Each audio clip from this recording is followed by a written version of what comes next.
What's up guys, Artem MMA Analysis, back with another video here. I'm going to talk about Chase Hooper's next fight, and he's going to be fighting Felipe Colares. Between you and I guys, I'll be lying to you if I said that I knew a lot about Felipe Colares, which I don't. So I'm just going to be honest, but this is a weird fight, man. Felipe Colares is a bantamweight. He's fought at bantamweight in his last fight. He lost to Chris Gutierrez. He lost to Luke Sanders. He beat Luke Sanders, sorry, who wasn't really the highest level guy in the UFC. I think he's been cut now. Lost to Montel Jackson. Well, I mean, that kind of happens. Montel Jackson actually has a couple of KO wins in the UFC, I think. He beat Domingo Pilate by split decision. Not really the worst look either. It's Domingo Pilate's massive for bantamweight from memory, and he's got a loss to Geraldo de Freitas. On the other hand, Chase Hooper lost to Steven Peterson. Pretty bad look in my opinion. Steven Peterson did miss weight in that fight. I picked Steven Peterson to win that fight, by the way. He beats Peter Barrett by submission. He lost to Alex Caceres, which doesn't really look too bad as a loss in hindsight. Alex Caceres is in like a 5 or 6 fight win streak right now.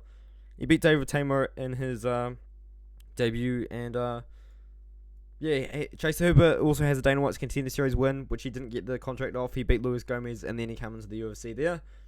He's going to be much bigger than Felipe Colares. It's going to be worth noting. 12 centimeter height differential. I think that's 5 inches height differential. He's going to be way bigger than Felipe Colares. He's going to have a bit of a reach advantage as well, which is definitely worth noting. Felipe Colares does fight out of Team Nogueira though, and does have a good ground game himself. His win over Luke Sanders is decision. His win over Domingo Pilate is decision as well. And his losses are all decision. He hasn't been finished in his last 5 fights. He hasn't got a finish in his last 5 fights. Chase Hooper, on the other hand, went in the distance with Alex Caceres. Not really too bad of a look. Went the distance with Steven Peterson. Is what it is. He lost the fight.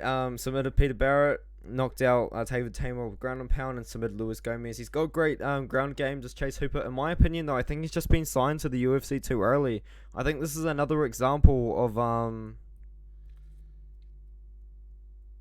the blonde guy, man. The blonde guy that Mickey Gall beat after he beat CM Punk.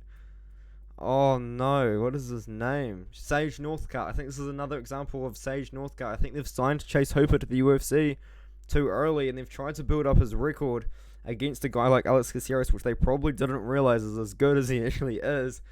And they're trying to build him up against these lower level guys, but I just don't really see him getting past them. I think Chase Hooper's going to beat Felipe Colares just based on size, and I think he's going to be able to utilize his jiu-jitsu and his size over Felipe Colares.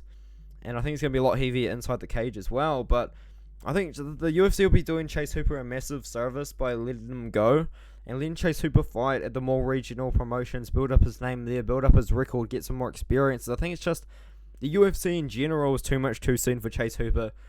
They're just going to keep feeding him these bottom feeders of the 145 division, not really give him any experience outside of the UFC. I think that's what they've got to do. I think Hooper's going to win this fight by submission.